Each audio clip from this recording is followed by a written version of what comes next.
আসসালামু আলাইকুম। সবাই কেমন আছেন? আশা করি ভালো আছেন। আলহামদুলিল্লাহ আমরা অনেক ভালো আছি।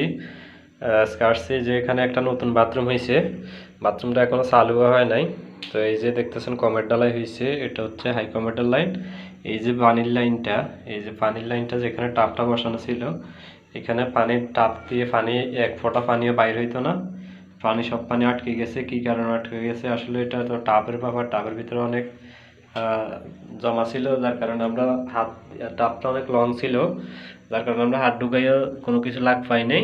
তো যাক আসছি, যদিও কাজটা অন্য একজনে করছে, এখন রিপেয়ারিং কাজটা আমরা করতে আসছি। এই যে আসার পরে আমরা এই যে ডালাইটা ভাঙছি, ভাঙার পরে এই যে টাপটা খুলে দেখলাম যে এই যে টাপের ভিতরে এই যে দেখতেছেন সিমেন্ট।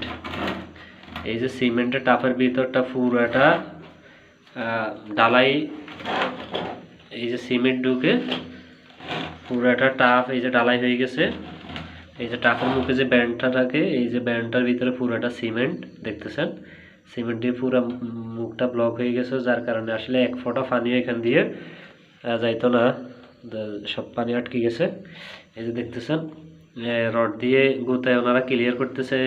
এই যে টাপটা এখান দিয়ে ফুটো হয়ে গেছে, দেখতেছেন ব্যান্ডটা, এই যে ব্যান্ডটা ফুটো হয়ে গেছে। তো যাক, ফাইনালি এখন আমরা এই টাপটা চেঞ্জ করব। চেঞ্জ করে নতুন একটা টাপ লাগাই দেবো। অবশ্যই আমাদের কাজটা ঠিক হয়ে যাবে। ধন্যবাদ।